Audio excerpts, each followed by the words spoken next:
Well, thank you for coming, everybody. Come on in if you want. No, I'm going to go back to this slide. Okay, be that way. My name is John LeBlanc. I'm the Vice President of Performance Designs. Been there for about 35 years. It's a pleasure to be here again. I missed last year. I don't know what I was thinking, because this is a great place to be. I'm talking about parachute design, testing, and development. And this was a challenge to put together because I only have 50 minutes and we're starting late. People want to pump my brains dry when they ask questions, and feels a little funny in there right now. They're asking me about things that I really didn't want to put in here. But what I wanted to do is just cram it in and see if we can get through it. Okay, so let's get cracking. Cute. We're all like that. So I'm going to talk mainly about the testing methods we use, test jumping, the design tools. I'm going to talk a little bit about that. I did many years ago, but people keep asking us questions about what we're doing and everything, so I don't want to leave you guys wanting on that area.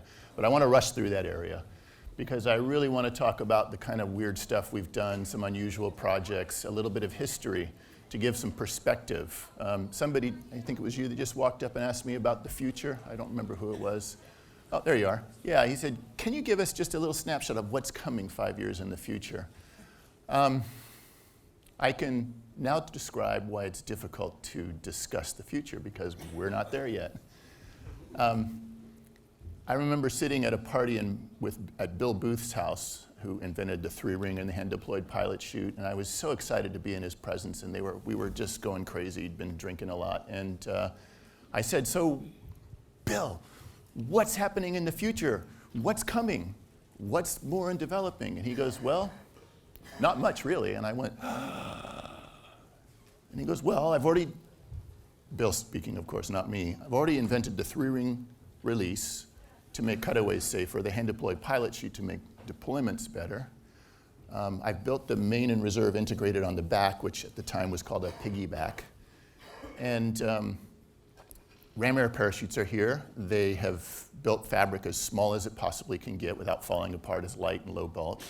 And they've removed all the reinforcing that they possibly can from the parachute without it falling apart, so nothing's going to get any smaller. And everybody knows you can't build a ram air parachute smaller than 200 square feet or it's going to land you hard.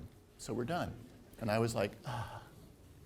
And then just 2 years later, I was jumping a 150 that I'll show you here in a little bit. So it's really hard to predict the future. It's really fun to create it, though.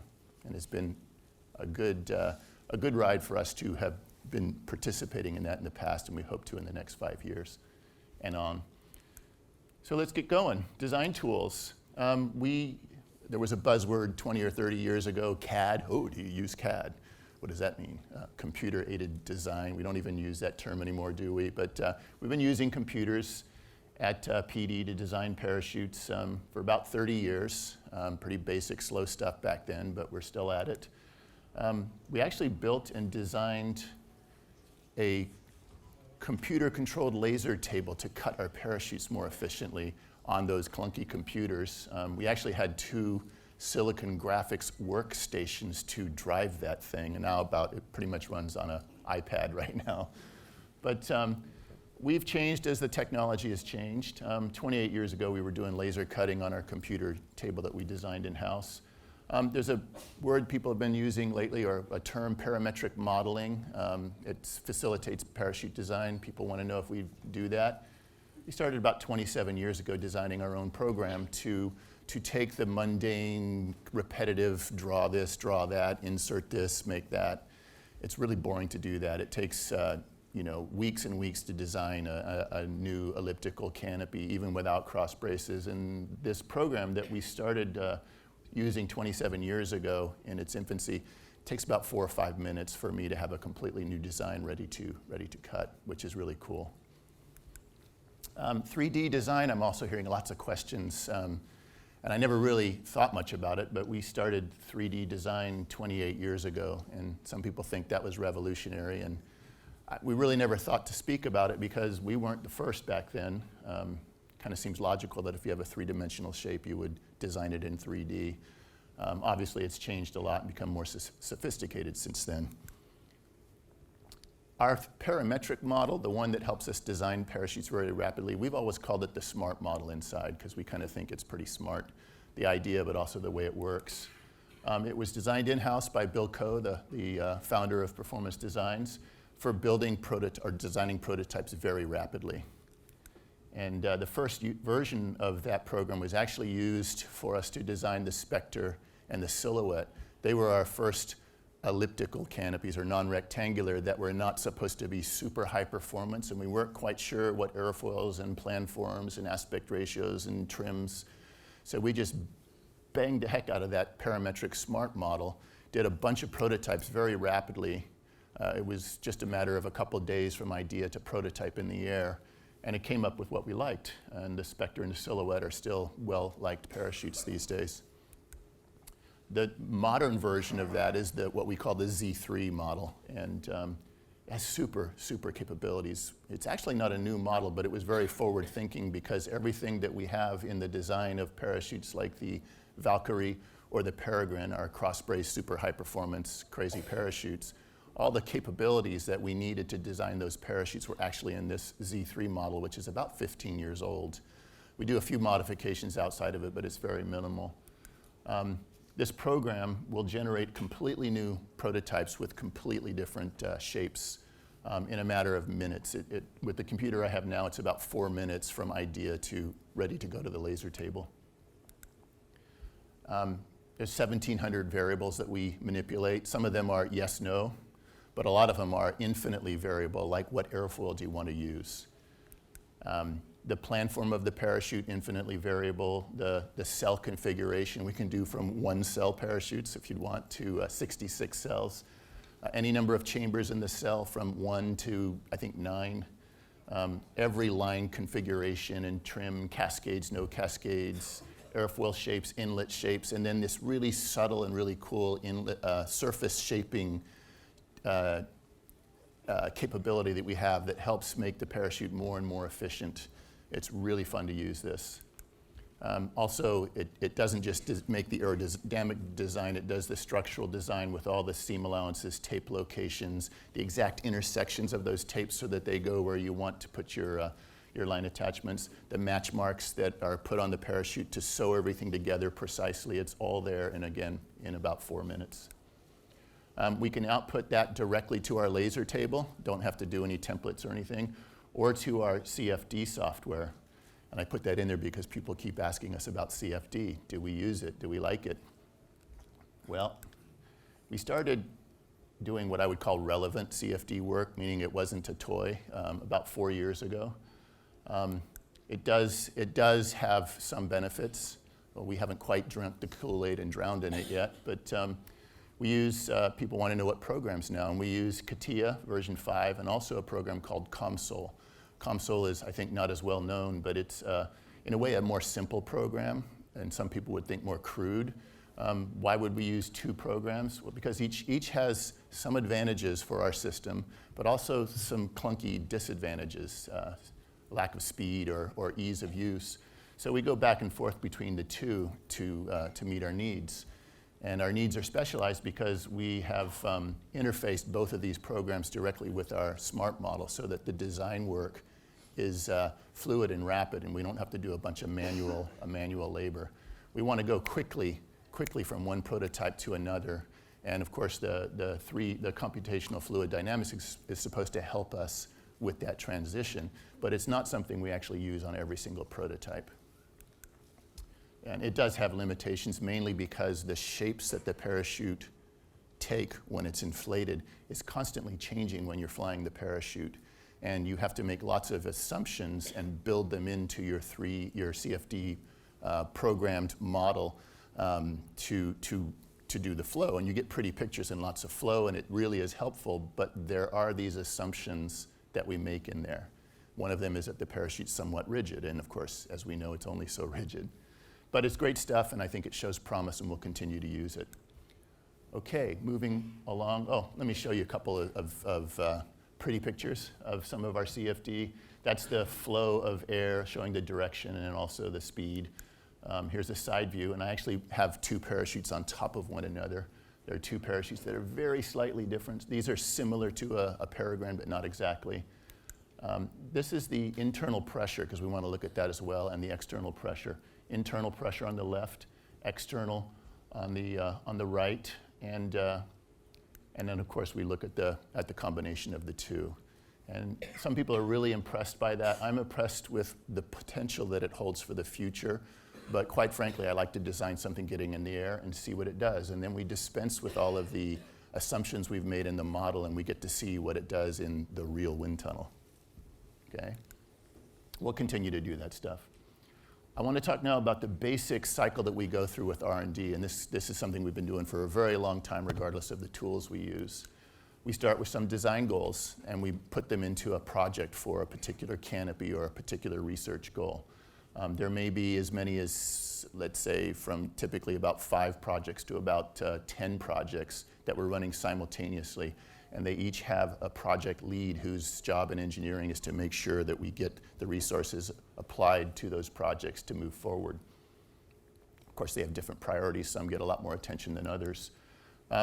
Basically, we design a first prototype to meet those design goals, and we build it, jump it, and see what it does. We just throw it on and jump it. And we evaluate the results, and they're usually not meeting our desired goals.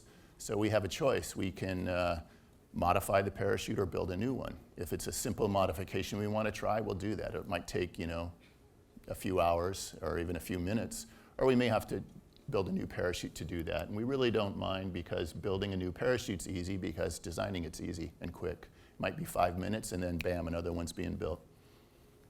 We continue to repeat until we reach our design goals. And we never have a design goal, a target of a delivery date. We'd like to get something on the market, don't get me wrong, but if it's not something that's meeting our goals, we keep working on it.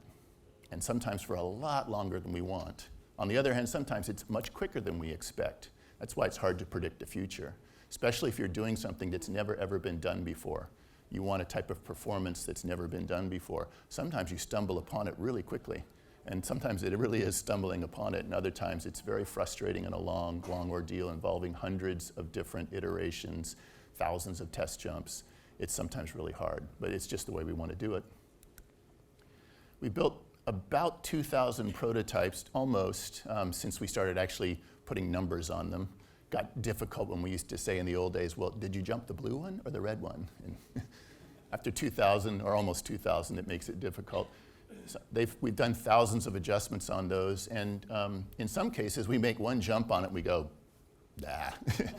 bin it. We cut it up and throw it away. We actually cut them up because people actually like to search through our dumpster. We've seen some really shagged demos for sale. So, but sometimes we might do 25, 30 different iterations, little adjustments on the parachute, and usually they're like little line adjustments, but sometimes we'll replace end cells, we'll replace center cells to do something different. At some point it got difficult to keep track of all the test results, so we created a logbook, a computerized logbook, and I think we did that about in '94, just at the end of the Spectre and the Silhouette development, and we now have over 45,000 test jumps in that logbook.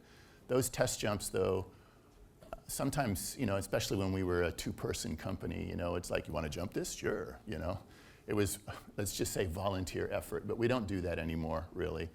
We have a responsibility to the community to not have the community be our lab rats, We hire and train people for that. We pay them. We have a separate company we do that with. It's called DeLand Research Corporation. It keeps the risks separate. The risks of sewing parachutes are getting stuck with a needle. Different risks in test jumping, right?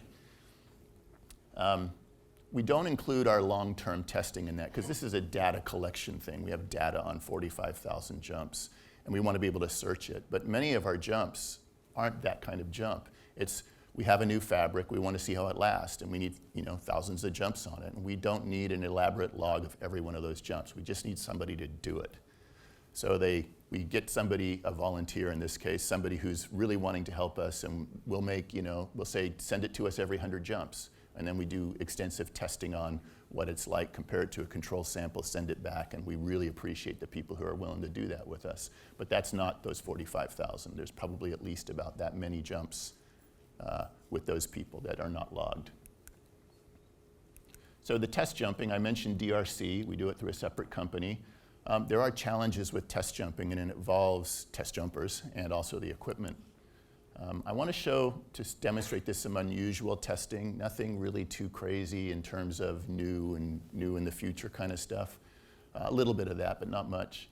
But I want to just show you some weird, goofy stuff to illustrate what we go through as test jumpers and devising tested.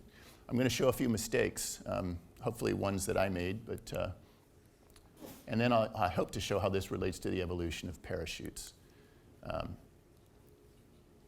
Problems with test jumpers and testing is basically because we're people. We're strong personalities, we're skydivers. Very often people come to us and want to work for us in this role, and they're way overconfident. They're fearless, they think they're indestructible, and it's a problem. One of my milestones that I feel we reach is when a test jumper who seems to be fearless goes, nah, I'm not gonna jump that. And I'm like, yes, whew. You are now scared, so I'm no longer scared about you. They often have too much blind faith in the so-called science and theory of aerodynamics and stuff, and a lot of that stuff isn't quite as cut and clean as you might read in a textbook or be hearing from a seminar. It may seem that way for a little while, but it isn't. Too much faith in the designer. People sometimes think, man, you designed the velocity. Oh my goodness, I'll jump anything you put together, and they completely trust it, and it's stupid to do that with a new design. Sometimes things are pretty simple and easy, but sometimes we know that there's some marginal issues with particular prototypes, and we should approach it very cautious, and we do. But sometimes we do something that seems completely normal, and it surprises us. Lack of experience with a wide variety of parachutes. People like to jump what they jump. They pay their money, they jump, and pretty soon they have 7,000 jumps on a stiletto or something. They don't know anything else. Getting to be a jack of all trades is really difficult for these people. They also have a certain way of flying their parachute. It's difficult to, it's difficult to get people to challenge their mindset, because your mindset gives you security that everything's going to be okay, and it's hard to jump out of that comfort zone, so to speak. Terms like elliptical, semi-elliptical. Were you guys here 2 years ago and saw my seminar on planforms? I talked a little bit about this. Here's one of the things. When a test jumper says to me, well, yeah, I mean, it wasn't a very good landing, but I mean, it's only semi-elliptical, so I need a fully elliptical. I got to swoop it. And I'm like, terms. They're buzzwords, just like ZP and F111 back in the old days. Nobody would let you jump a ZP canopy unless you had a couple hundred jumps because it was fast, but it really didn't work that way. So these buzzwords come and go, and to me, fully elliptical, semi-elliptical are those. Just to recap from that little seminar, here's the velocity, and that is the planform shape. The leading edge is at the top, trailing edge is at the bottom, and that canopy most people would think of in our sport as fully elliptical. It's high performance, fast, cross brace, 0P, tiny, experts only, right? And somebody who's more conservative wouldn't choose something like that. They would choose something more conservative and semi-elliptical, like a Sabre 2, right? So here's a Sabre 2, semi-elliptical. Now, when people speak about semi-elliptical and fully elliptical with me, I usually know what they're getting at. But the distinction between the two in terms of strictly planform terms is pretty blurred. As you can see, they're pretty close to one another. Now, in my world, there's a big difference in that, but you wouldn't really think that the shapes are dramatically different, are you? Would you? The idea is that obviously the parachutes fly quite differently, and it's not just because of the planform, because if it was, you would expect very, very different planforms. There's a lot of other things that go into the parachute, some of which you can see, the cross braces obviously, and they don't do what most people think they do, but there's a bunch of other things, hundreds of other things that are invisible to you as jumpers. And what's really funny is that when we make a subtle change to a parachute, and I design the difference, and I know where it is, and I know why it is, at least I think I know why it is, if I look at the two finished prototypes in that area, and I compare the two, I cannot see the difference because the difference is so subtle. And much of the advances in parachutes are because of things that you really don't see. So we want to challenge mindsets. We also want to have some respect for what came before us, whether it's the parachutes or the people that tested them. This is Colonel Joe Kittinger, who in, I think, 60, maybe 61, set the world altitude freefall record, one that stood for over 50 years. Now, what many people don't know is that this was not a hot shot on the drop zone. There really wasn't any drop zones back then, or not many, but he had about 35 jumps when he did this. All of them on what we now call unmodified rounds. They were basically emergency parachutes. Really cool guy and a heck of a gentleman. I got to meet him in 2014 when he did an excellent keynote speech at the PIA Symposium. What a man this guy is. He's an aviator that I've seen for many years in Florida. I've seen him several times since, and every time he comes up to me and says, "Hi, I'm Colonel Joe Kittinger," and it's like so cool. You know, it's great to meet people like that in our community. I want to talk a little bit about my background in terms of when I started and the parachutes I'm jumping, but I want to look at it in a little different, and then I want to look at the parachutes and say, how'd they get that way? So that parachute on the left is my second parachute I ever jumped. That's a C9. They called them cheapos because nobody liked them very much, but it's a 28-foot military parachute that's modified. You see the big hole in the back of the parachute?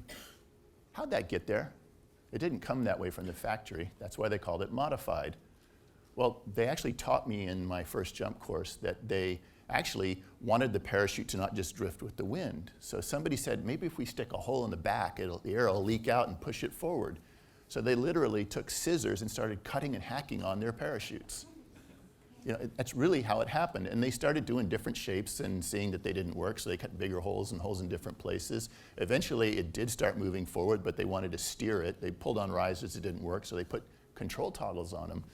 This was all just the sport, the few people in the sport cutting and hacking on parachutes. And it's amazing, you know, like who did that? We don't think about that, and we used to really denigrate that old parachute, but it's really amazing because that thing had a 3 to 5 mile an hour forward speed. Okay, that was phenomenal, and you could pull a toggle down and it would go, and you could control where you went. And 3 to 5 miles an hour forward speed really helped when the maximum wind speed for students was 10 miles an hour. Do the math on that one. Yeah, lots of backwards PLFs. The parachute on the right is a paracommander, known as a PC. What a cool parachute that was. Man, I had fun with that thing. I was terrible with accuracy for a while because it had a 15 mile an hour forward speed. None of them flared, of course. The thing has 27 holes in it and steering lines going all over the place, little rings and stuff. Who designed that thing, and how in the heck did the guy have the cojones to make the first jump on such a thing? You know, amazing stuff. So I respect what came before me, and I also respect and admire all of the people who are still doing this stuff and will well beyond when I finally get sent out to pasture. That rig on the left is my first piggyback rig. It's called a Wonder Hog. It was a Bill Booth thing. They called it the Wonder Hog because when they saw him go into the airplane down in South Florida, they wondered if that hog would work. And that's what it was called. When I met him in DeLand, when I went to college in Daytona, he said, "Oh, that's the 5th Wonder Hog hand deploy I ever built." He says, I said, "Really? You mean that you?" "Yeah, I built it," he said. And I went, "Wow. How'd you get that?" You know, he said, "Didn't somebody bounce in that thing?" And I said, "Well, yeah, it's $100. The parachute on the right was one of the first ram air parachutes. Do we even use the term ram air anymore? That's passé, isn't it? Parachute with little holes in the front, air comes in. That was called a paraplane. And it was the first ram air that was ever put on the market. It was actually put on the market, I think, 1969. Extremely scary. The company that did it traveled around to show people how to not die with it. The lines were about 3 times the length of that. It had no stabilizers, no slider, no cross ports, subterminal openings only. You could not jump anywhere near another person, not for relative work. And they were abandoned very quickly. The company then put out a parachute called a Paraplane Cloud because they knew it needed to be about 30 square feet bigger. So we thought this was a paraplane cloud. A rigger told me that I could modify it and make it jumpable. And I was tired of jumping my PC, and I wanted to jump that cool rig on the left, that cool and groovy piggyback. So a rigger, who I had ultimate faith in because he's God, he's a rigger, he helped me, he directed me on what to do, and I ripped reinforcing tapes off of it. I pulled the lines off of it. I cut cross ports using a coffee can and a hot knife. Bought some stabilizers for a strato cloud, because that was supposed to be a similar parachute, and a line set. We put the lines on, waited for the stabilizers. When they got there, they laid the parachute on the side at the drop zone. I'm all excited because I might jump my new parachute, and they rolled the stabilizers out. They were 3 feet too long. They said, oh, this isn't a strato, this isn't a paraplane cloud, it's a baby plane. And I went, what does that mean? You can still jump it. So that's my first jump on the canopy, maybe my third, I forget which, but that was a test jump. Nobody put those parts together before. I was 18 years old, and it was my probably 73rd jump or something. I was clueless, and I was clueless that I was clueless. And it actually worked. Eventually, I figured out how to land it, and it actually made the parachute much steeper and cruising at the ground, which made it more swoopy. So if you ever wonder why our parachutes are sometimes steep and swoopy, it's because I started that way.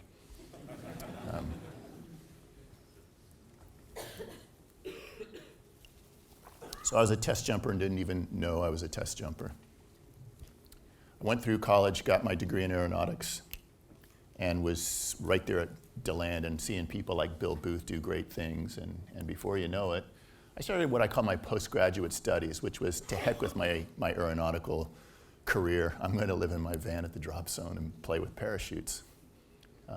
Met the guy on the left actually in school. His name is Bill Coe. He's the founder of Performance Designs. For whatever reason, he had just as crazy a background in old parachutes as I did.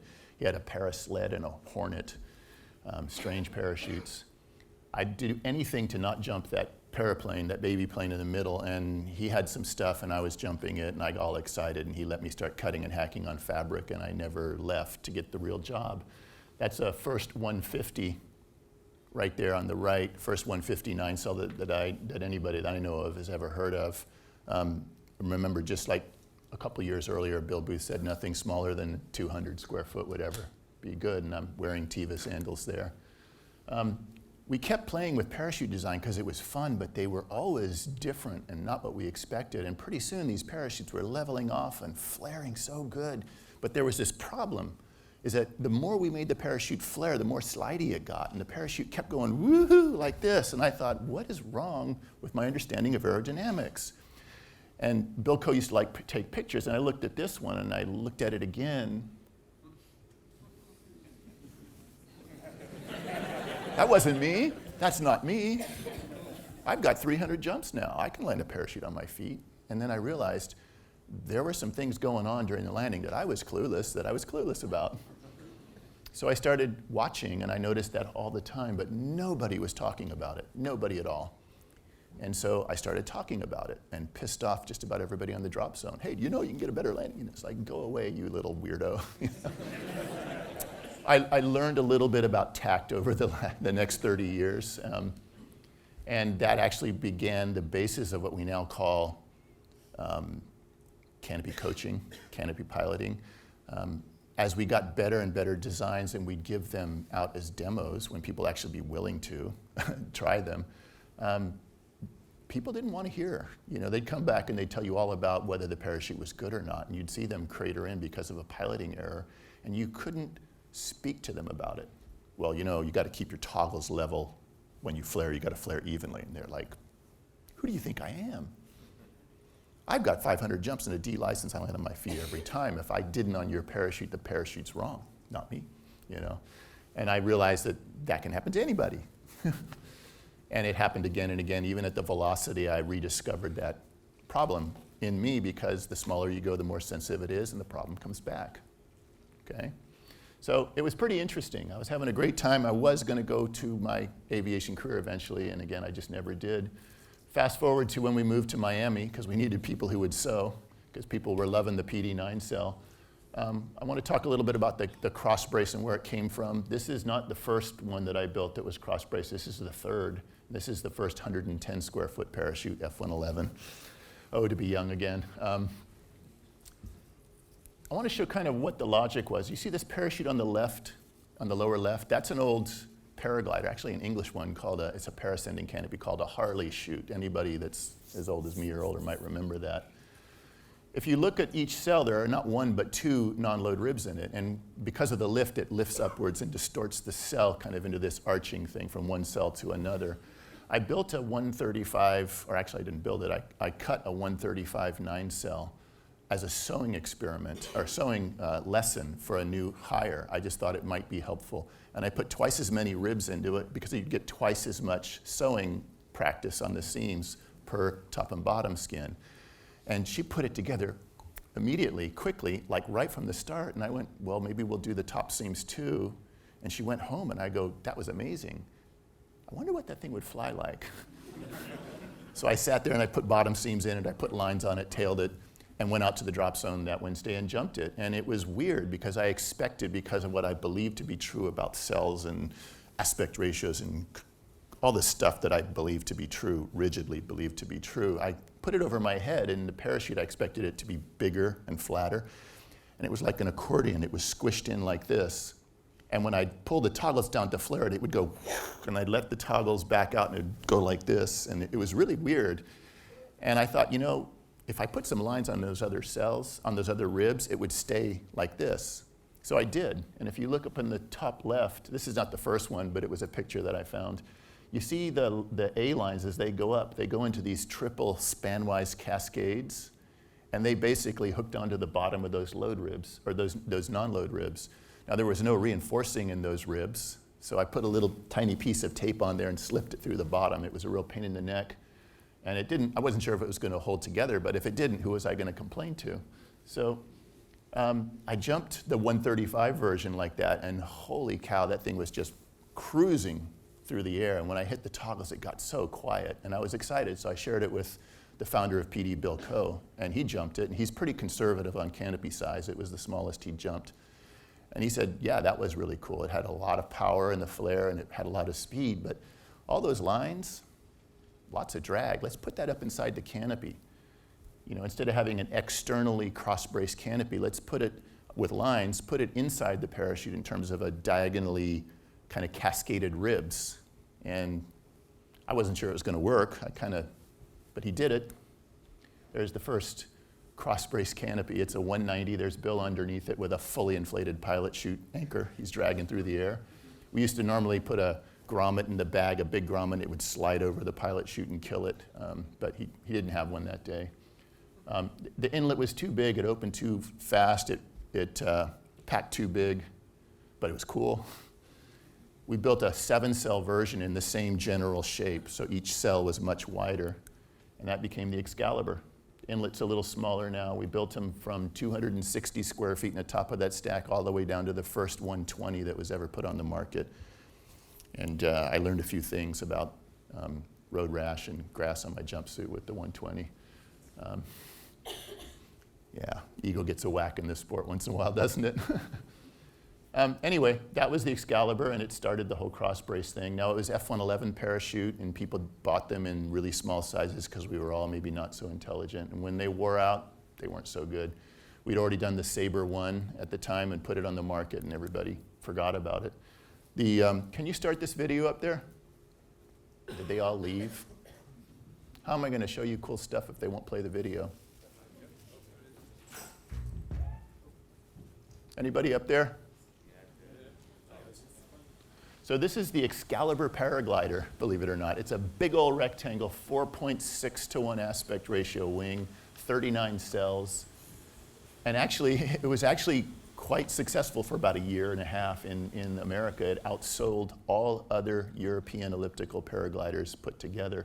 And the reason was because it was stable.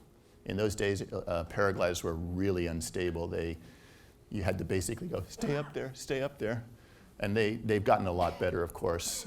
We got out of that business because we realized that no mountains in Florida is going to be a tough thing to do.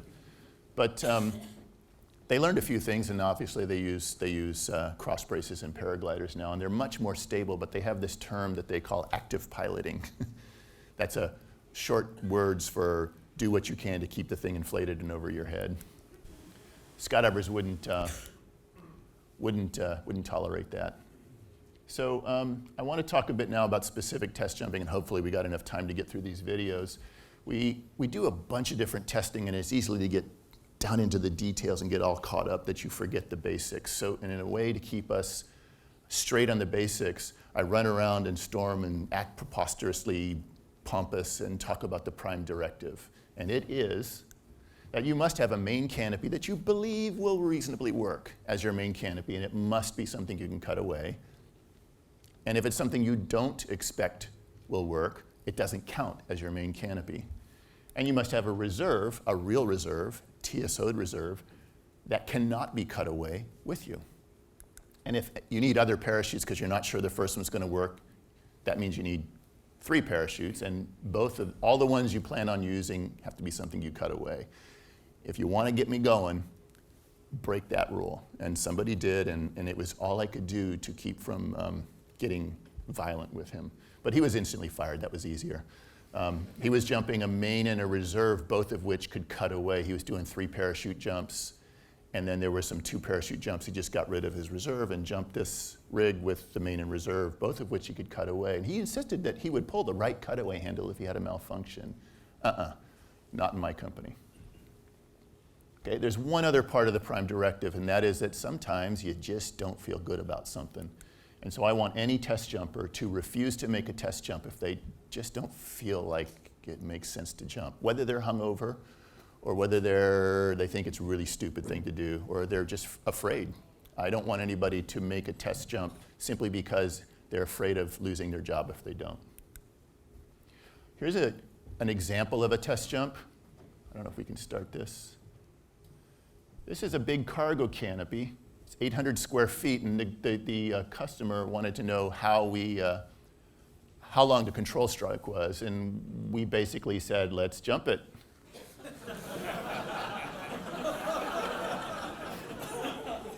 So, yeah, it was a little weird, and because I want to be a company man, I was the guy in the middle. Actually, I'm glad, though, because the guy in the front had the most difficult job. Do you see that exit? Really difficult to get out of the airplane. Really difficult. We put a jumpsuit on him on the next jump, changed the slider. The parachute system weighed 85 pounds. We could not even walk like that when we first put the thing together. So we decided to put the front guy in a rig, and then we would cut him away for landing. He does have a rig, and this is at a 0.6 pounds per square foot. Watch how long it takes for the parachute to get to the ground after we do. Look at it compared to the size of those people and the peas. Watch this thing come down to the ground. Here it comes. It's fun stuff. The guy in the front, he had to kind of stand like this, and it was like doing one of those wall sits, like his legs were like, come on, let's go. And it's like, no, let's wait for the spot. So basically, we got the information to our customer about how long the control range was and how it turned. They wanted to just do a bunch of math, but the math is the squirreliest when it comes to control ranges and amounts of slack and toggles and all that. Here's another example. This is the dual square test report. Has anybody heard about that? Something that we did back in, I think, the year 2000. It's all about what happens, because at a certain point, nobody would jump with you as an expert if you had an AAD, which we called an AOD in those days, till the lawyers got a hold of it. Because they were so unreliable that they were afraid it was going to go off and kill them. But then when they became solid state, and a few high-profile people had low pull accidents saved by AEDs, and one time not saved because he had it turned off, suddenly everybody jumped AEDs, and now people won't jump with you if you don't have one. It's strange how things change. But obviously, people used to pull lower back there, and then there was a lot of 2 canopy situations where they threw their main out and the reserve was coming out because of the AED. So we really wanted to do something about it because people kept asking us, well, what happens with 2 squares out? Because most 2 canopies out situations were with students that had round reserves in the old days. So we said, well, how can we test this? and do it safely, but realistically, because we didn't want to just invent something. We didn't want to say, oh, everything's fine, you know, or no, you gotta. So we wanted to test it. But it really is both canopies coming out at the same time. So like, do you want to test that? Sounds kind of dicey. But if we did, we wanted to do it safely. What extremes should be tested in general, but also in this project? And you know, how do we do it? So first thing we did was we convinced the Parachute Industry Association that it should be done. And to make it easier, we told them we would do it. And we really felt like for the community, we needed to do this. And the other tests that had been done before were kind of smaller in scope and ended up with more questions being asked than answered. So we decided we'd go big. We'd test every combination of main and reserve sizes. So small reserve, small main, big reserve, big main, small reserve, small main, big reserve. Every combination, because we weren't sure if they would interact together well. And just to make sure it wasn't a factor, we decided to do both sequences, the main first and then reserve, but also the reserve first, followed by the main. And it did turn out different depending on the size of the canopies. So that simultaneous deployment thing, there was a lot of debate about it, but I said, we got to do that. We just have to, because somebody's going to do it. We don't want people to be our lab rats. I mean, they get creative. We try to be as creative as possible, but sometimes the customers are very creative in finding things to do. So we decided to do that. So that meant we need to follow with the prime directive. We needed a 3-canopy rig for most of those jumps, and because we were thinking that maybe one of the canopies would be unflyable if they got entangled or something went bad. But we'd cut away one or the other, main or reserve, test main, test reserve, and we'd have a third parachute. But with the simultaneous deployments, we thought they'd both be a mess. So we'd probably have to cut away both of them, which means to follow the prime directive, you need to have a main parachute that you expect will reasonably work, and a reserve. So that means 4. I can't remember where the cutaway handles and deployment handles were. It was a long time ago. But I remember we used to religiously practice them in the airplane, and people on the way to altitude would just laugh their heads off watching us go through the handles. We also thought we'd test whatever came along and that questions we came up with. So here's a video of a typical dual square jump. Can you hit this one, please, up there? This is a main with a slightly smaller reserve deployed, and it looks pretty.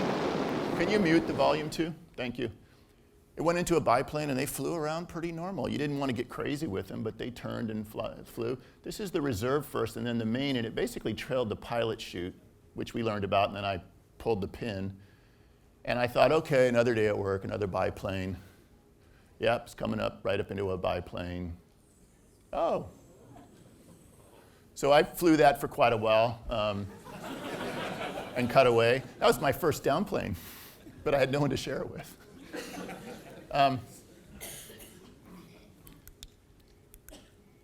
So obviously you don't want to land a downplane, but the biplane, a lot of people were saying you should cut away the other canopy. Why would you fly 2 of them? They're going to mess up. Don't give them a chance. Cut it away. So go ahead and start this video, please. It didn't make sense to me. So we cut it away, and look what happened. So we said, let's do that again. This is slow motion. You basically cut away the canopy, and it quits flying, and then you fly your reserve through the lines of your main canopy, guys. Come on. That was like, whoa. It's like walking into a clothesline in a dark backyard, you know. So sometimes it got kind of ugly. We did about, 10 of these, and this doesn't look good, does it? You want to cut away your main? Because of the prime directive, our guy goes for another free fall. You want to know what happened, right?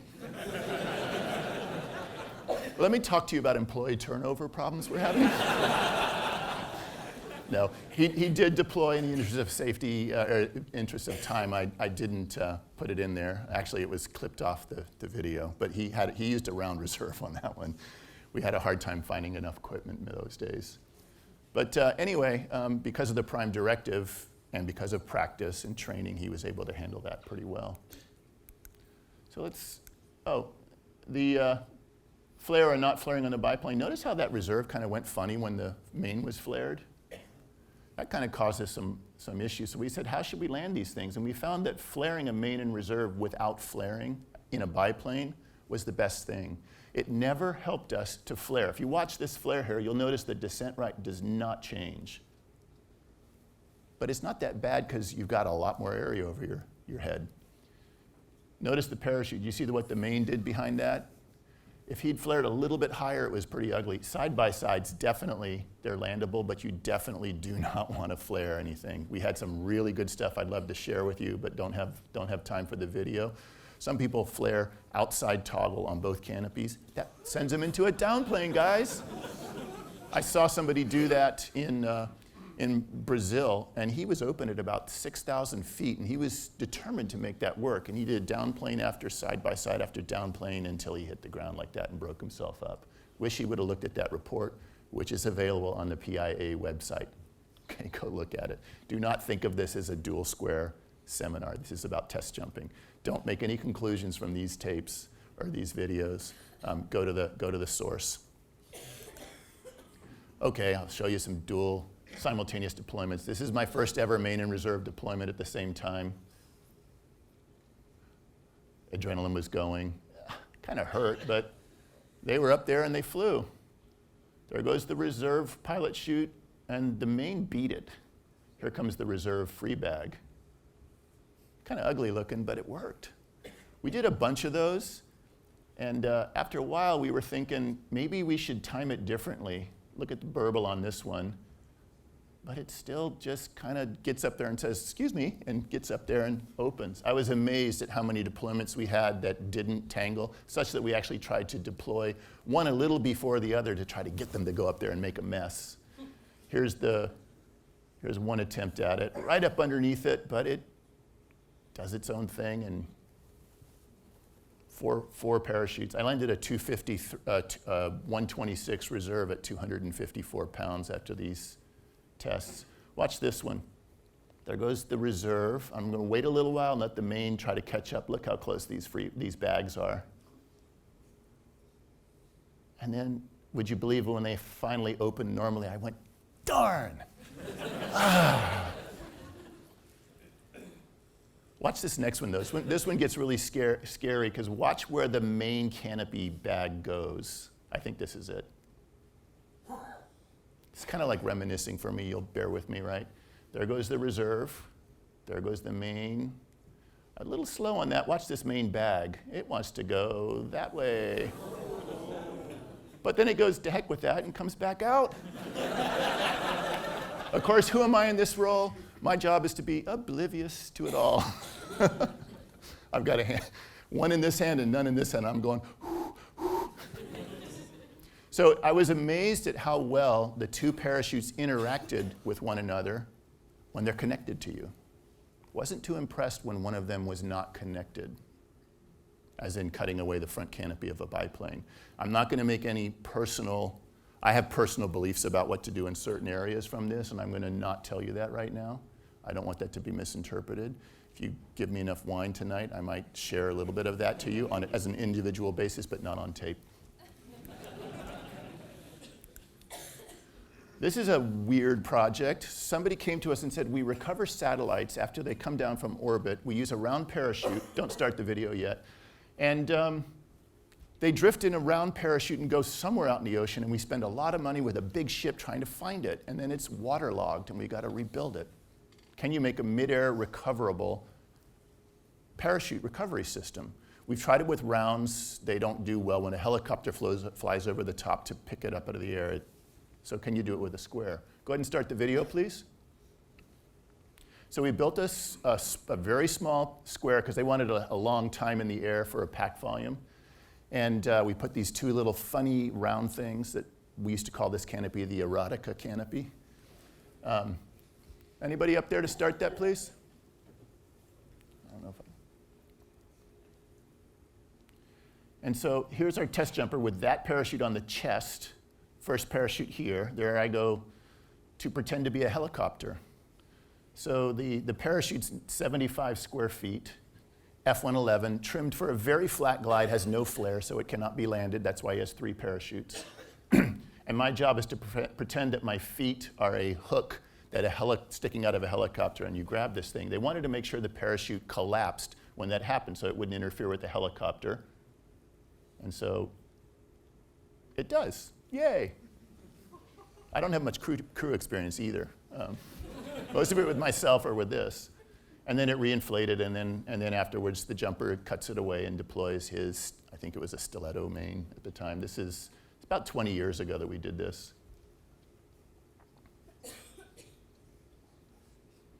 So he's going to cut away that parachute with a 2-handled cutaway and then deploy his main. When he gets rid of this parachute, it's like he just exited the airplane. He's got a normal rig. Cameraman wants to get the shot. Sorry for getting you dizzy.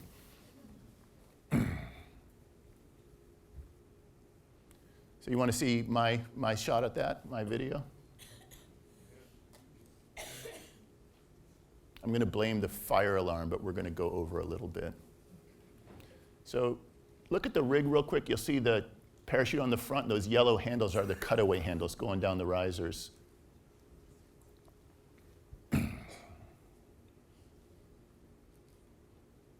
That was a prototype we chose just because it opened quick, because the test canopy did. And I'm basically just maneuvering around and seeing how much up and down power I have. And I'm saying, well, I got to do this, so let's make it happen. There's all kinds of weird things that go through your head when you allow it. And when I got to about right here, I said, this looks good. Let the toggles up, let's go forward. Ooh, this is working. And about right now, I felt like a carrier pilot ready to grab the arrestor wire on a carrier landing. Put my feet together. Please don't tangle on my feet. A little bit pull. Oh, it worked.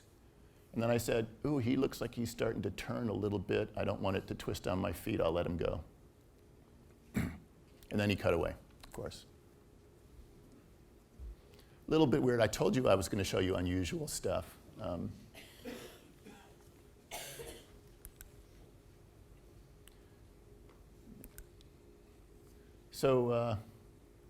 This is the way we do a typical cutaway. This was, I don't know when, it was jump number 22,000, I don't know, I don't see it, 2007. We have the jumper deploy the main facing backwards, and then the number 2 parachute is on the chest. And the reason is for safety, because number 3 parachute, the one he doesn't want to use, now the handles are normal for him. We used to do it differently in a different order and deploy out of this container for the test reserve. And it was a pain because we had to unpack a perfectly good rig to do the test, and then we had to pack it up to do normal tests. And a test jumper came up with this. I wasn't going to allow it until we could see that there was no difference in the results, and so that's why we do it.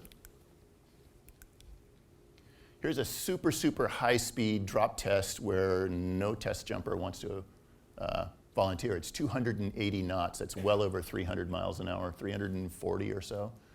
Can you get the sound on this one on? This is really cool.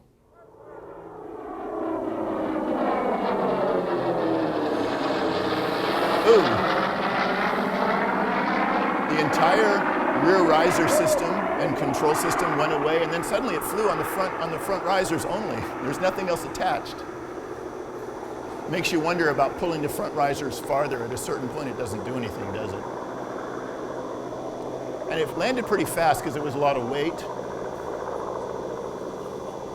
That was a 9-cell version. We thought it needed to be stronger, and it obviously didn't work. Here's the 7-cell version, 285 knots, 500 feet, 346 pounds. This is a beautiful opening. I love it.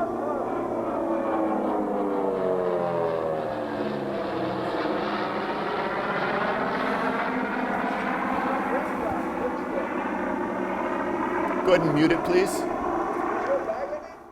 So that was a less than 2.5 G opening on a system that you can't see it here, and I didn't bring that video, but the same parachute with the same pack job could be dropped from a crane 110 feet high, and it opens before impact. Really strange test that we did with lots of weird cutters and dual speed sliders and pilot chutes that reefed but sometimes didn't reef, and all kinds of crazy stuff. It was fun. We spent every bit of money we were paid to do that and more, but it was fun. I do want to show what is like normal testing. This is a peregrine-like parachute at very high altitude that actually flew quite well for a while. That's just letting the brakes up. Okay, whoa, that was kind of scary. He's going to land at a 7,000 foot field elevation. It's about 60 square feet. The thing that's hard, remember I said that these guys are too confident in their designers, and sometimes they're too confident. Weird things happen when parachutes aren't what you guys hopefully end up jumping. I've actually pulled the front right riser on a prototype, and the parachute started turning left because that side suddenly unstalled itself. Yeah, I was silly enough to land that parachute. It was the hardest landing of my life. This is a more recent test of something that I'm showing because it's visually different. Everybody wants to know what's going to come. You heard me tell about the story about what Bill Booth's prediction was, so I'm not going to predict the future. But I show this one just because it's not that bad. It's certainly not ready for prime time. It's a parachute designed to fly well and be aggressive, but in larger sizes at a wider variety of wing loadings than the typical Valkyrie or Peregrine. You can see things different. You can also see some things that don't make a lot of sense. You'll see some tail flutter on a turn here. That's a surface shaping thing and an aerodynamic thing, and we fixed that since then, but what you see in the parachute that's fixed, you cannot tell any difference looking at it. That's the thing that's frustrating to me is people want something new, and very often new looks the same, but it's new. So we're having fun with that. That was in August. I think we've gotten, on that one project, we've built, I think we're on parachute number 6 after this one. It's not our highest priority, but it is fun, so we're playing with it. It's actually a lot of fun. So this particular parachute, the riser pressure is too high. The turns are a little weird, and it's got that flapping stuff going on, but we fixed most of that so far through those 6 prototypes and a bunch of revisions to the individual canopies. So before my time, quite a bit happened, and I have respect for those people that did that.